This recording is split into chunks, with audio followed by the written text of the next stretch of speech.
Hello friends, आज हम लोग सिंप्लीफिकेशन स्टार्ट करने जा रहे हैं। ठीक है, बहुत इंपॉर्टेंट टॉपिक है। इसके पहले मैंने आपको नंबर सिक्स के 2 लेक्चर अपलोड कर दिए हैं, 2 क्लासेस हो गई। अब सिंप्लीफिकेशन की इसी तरीके से सीरीज चलेगी। ओके, ये सारे मैं बैंक के अंडर एग्जाम करवा रहा हूँ और बैंक में सिंप्लीफिकेशन के 5 क्वेश्चन आते हैं। आपको 2 मिनट में क्वेश्चंस करने होते हैं। मैंने थोड़ा सा क्वेश्चन का लेवल टफ लिया है, एग्जाम में इतना लेवल नहीं आता। हमें 2 मिनट में 5 क्वेश्चन करने होते। देखो एक अप्रॉक्स कैसे लगाते हैं यहाँ पे। देखो 33 का स्क्वायर कितना होता है बेटा, 1089 होता है। ओके, और 211 होता है, 211 ये इसमें ऐड करेंगे, 211 ऐड करेंगे तो यहाँ से मेरे पास डेटा कितना आएगा, दोनों को ऐड करने पे 1300 आ जाएगा। ओके, मैं डायरेक्ट यहाँ पे लिख लेता हूँ 1300 आ गया।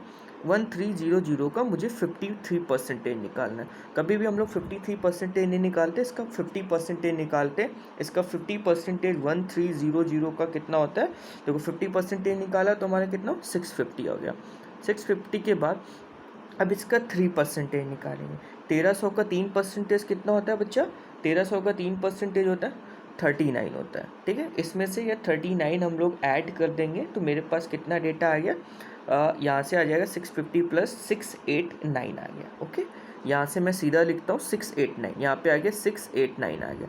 इतने टोटल का कितना है 689 और प्लस में इसमें 2191 किया। अब देखो इसको एडिशन कैसे करना, ऐसा नहीं होता कि कुछ भी ऐड करो। देखो मैं ना इसको ऐड करने के लिए 689 में 680 लेता हूँ यहाँ से, और 9 मैंने इसको दे दिया, और 9 मैंने जैसे इसको दिया तो कितना हो गया 2200 हो गया। अब 2200, अब 2200 में 680 ऐड करना है। सीधा क्या लिया, 2000 लिया, और 2000 में 600 ऐड किया तो 2800 आ गया। और 2800 में मुझे और कितना ऐड करना, 80 और ऐड कर लिया। कितना आया 2200 प्लस 6 2800, 2800 प्लस 80 2800 आ गया। ये मेरा यहाँ से आंसर हो जाएगा। ठीक है, इसका आंसर क्या होगा 2880। ओके, इजी है, बहुत टफ नहीं है, आसानी से हम लोगों ने कर लिया क्वेश्चन को। बस ऑब्जर्वेशन देखने इन क्वेश्चंस में हम लोग। देखो अब मैंने यहाँ पे आपको ये नहीं बताने बैठूंगा 1/2% बिल्कुल बेसिक लेवल से। ठीक है, उसके लिए मैं बाद में पढ़ाऊंगा, क्योंकि अभी हमारे पास 2 मंथ का टाइम है, और 2 मंथ के टाइम में मैं सिर्फ ऑब्जर्वेशन बताऊँगा, कितनी अच्छी ऑब्जर्वेशन करनी होती है एग्जाम को देखने के लिए। चलते हैं नेक्स्ट क्वेश्चन पे। नेक्स्ट क्वेश्चन मेरे पास ये रहा, 71 दिया गया, 3/7% दिया गया ऑफ 8 स्क्वायर इंटू 140 माइनस 3749। अब देखो आपके माइंड में क्या आ रहा होगा, सबसे पहले देखो इस डिजिट को सॉल्व करना है, इस वाली को। इतनी की डिजिट का मतलब क्या होता है आपको पता है, ये क्या होता है 14/2/7 जानते हैं। 14/2/7 का 5 टाइम्स होता है, क्या होता है 71 3/7%। तो हम लोग इसको डायरेक्ट क्या लिख सकते हैं, ये जो मेरे पास डिजिट आएगा 5/7 आ गया, मतलब इतनी का डिजिट क्या आ गया मेरे पास, जो ये वाली डिजिट आई यहाँ पे आ गया 5/7 आ गया। ओके, अब आगे चलते हैं। 8 का स्क्वायर कितना होता है, 8 का स्क्वायर मैंने निकाला तो कितना आया यहाँ से 64 प्लस 140 आया, और 64 प्लस 140 मेरे पास कितना है, कुछ मत लिखो, सीधा इतना लिखो 64 लिखो प्लस 140 लिखो। ओके, और इसका 5/7 निकालना है ना मुझे। 5/7 से अब कैसे करोगे, आपके माइंड में क्या आ रहा होगा इस टाइम पे। देखो अब क्या करना है, एक मिनट मैं बताता हूँ आपको। जैसे यहाँ से मेरा आ गया 64 आ गया, और 64 इंटू 140 आ गया, अब इंटू आ गया यहाँ पे 5/7, तो 7 से इसको काट दो, 7 2 जा 40 आ गया।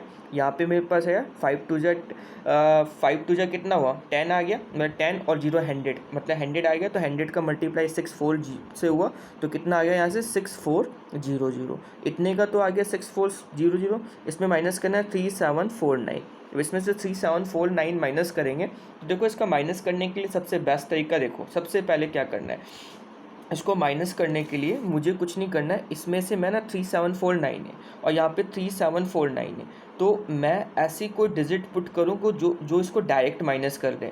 देखो इसमें ना मैं कुछ नहीं करने वाला, इसको जैसे मैंने माइनस, सबसे पहले 600 ले लो।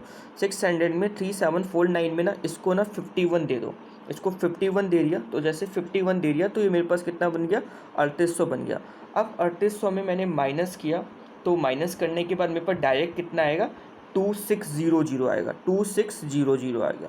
जब 2600 आ गया, और 2600 में मुझे कितना ऐड करना पड़ेगा 51 ऐड करना पड़ेगा, या 2600 मैंने 51 ऐड किया, तो जैसे मैंने यहाँ से 51 ऐड किया 2600 प्लस 51, तो मेरा यहाँ पे आ गया 2651। मैंने क्या किया, बस मैंने अप्रोच किया, उसको 51 एक्स्ट्रा दिया था, बाद में जो उसको 51 एक्स्ट्रा दिया था वो मैंने उसको ऐड कर दिया 2600 में। यहाँ से मेरा आंसर आ गया।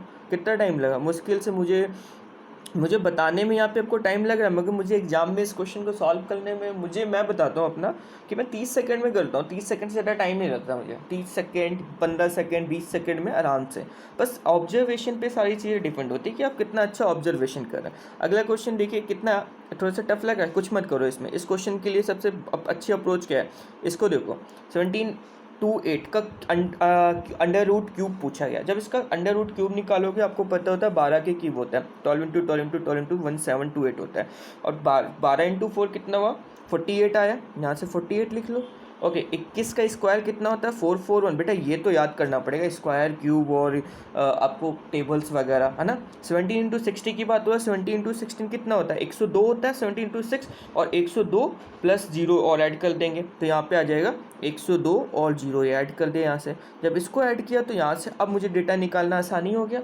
अब डेटा कैसे निकालूंगा, कुछ नहीं करना यार, इनको 1020 और 48 माइनस 41 को निकालना है। तो डायरेक्ट आप इसको क्या लिख सकते हैं, यहाँ से जैसे मैंने डेटा निकाला इसको 600 मान लो। कैसे, 100 में से 400 माइनस कर दो तो बचेगा मेरे पास 600 बचा। यहाँ से 600 बचा। अब 600 के बचने के बाद ये बताओ क्या करना है, यहाँ पे मेरे पास 68 बचा, क्योंकि इसने 20 इसको दे दिया, इसने जब इसको 20 दिया तो यहाँ पे आ गया 68 बचा।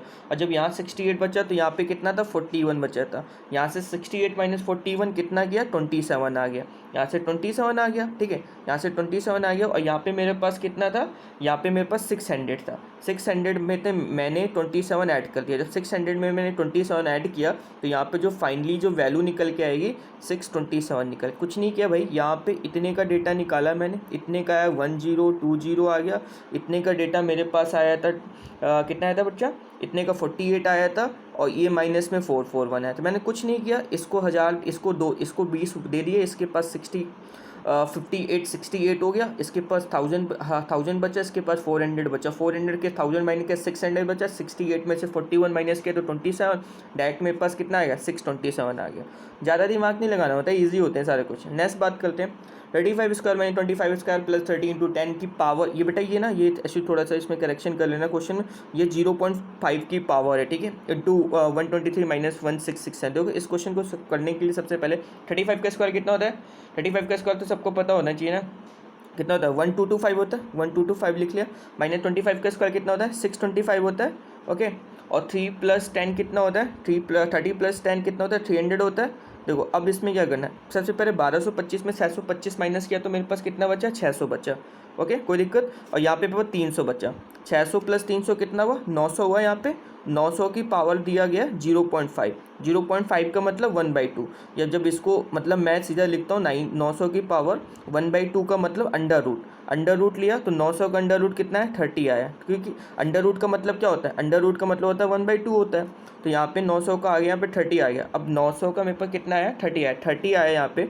और 30 के बाद मेरे पास क्या दिया गया, यहाँ पे एक मिनट दिया, हाँ 30 दिया गया। और यहाँ पे दिया गया 123 माइनस 1667। अब देखो इसको निकालने के लिए क्या करना पड़ेगा, इसके लिए भी तो दिमाग लगाना पड़ेगा ना भाई, कि यहाँ पे क्या ऐसी डिजिट सोचो कि आसानी से इसको भी हम लोग सॉल्व कर जाए, ज़्यादा टाइम ना लगे। अब देखो 30, इसको कुछ मत करना है, ये जब मेरे पास 30, इतने का तो मैंने 30 निकाल लिया भाई, कितने का, इतने का तो मैंने 30 निकाल लिया। और 123 माइनस 1667 की बात कर रहा है। अब 123 माइनस 667 को क्या करना पड़ेगा, देखो यहाँ पे 1600 था और यहाँ पे कितना था, एक मिनट बच्चा, एक मिनट। एक तो ये क्वेश्चन थोड़ा सा ऊपर हो गया, स्लाइड ऊपर हो गई, इसलिए मुझे शो नहीं हो रहा अच्छे से। अच्छा, यहाँ पे मेरा 300 आया और 300 को मैंने यहाँ पे क्या किया बेटा, यहाँ पे 30 आ गया, 30 को मैं 123 से मल्टीप्लाई किया। जैसे ही मैंने 30 को एक मिनट 30 को मैंने किससे मल्टीप्लाई किया, 123 से मल्टीप्लाई किया तो 30 का 130 का 300 आया, 36 आया, 36 का फिर 3 गुना निकाला 90, मतलब 30 का 3 गुना 90। और देखो सॉल्व कैसे, 12 का 3 गुना कितना हुआ, 36 आ गया। ओके, और 3 का 3 गुना 9 मतलब 90, 30 का 3 गुना 3690 आ गया। और माइनस करना है 1667। अब इसमें से 1667 माइनस करेंगे तो बेटा मैं इसको 1667 नहीं माइनस करूँगा, इसमें 3600 में मैं कितना माइनस करूँगा, इसमें मैं 1600 माइनस करूँगा। 3600 ले लूँगा, इसमें से 1600 माइनस कर लिया, 3600 में 1600 गया तो मेरे पास बचा 2000। अब बचे 90 में से और 63 माइनस किया, देखो मैं बताता हूँ कैसे किया मैंने। 3600 लिया मैंने और 3600 में मैंने 1600 माइनस किया और इधर कितना था मेरे पास, इधर था 3690, बचा कितना 90, और 90 और इधर कितना था मेरे पास 67, ये बचा 90 में से 67 माइनस किया तो कितना बचा यहाँ पे आ गया बेटा 23 आ गया। अब 3600 माइनस 1600 माइनस किया तो मेरे पास यहाँ से बचा 2000, और 2000 में मैं कितना ऐड कर दूँगा 23 ऐड कर दूँगा। जैसे मैंने 23 ऐड किया तो मेरे पास आ गया 2023। Done, okay clear. अब इसी तरीके से मैं सिंप्लीफिकेशन, परसेंटेज, प्रॉफिट लॉस और पूरा का पूरा मैथ्स लेके आने वाला हूँ, और अच्छे से यार पढ़ते रहिए। आपको अच्छा लगे तो please subscribe my channel. Okay, best of luck, take care.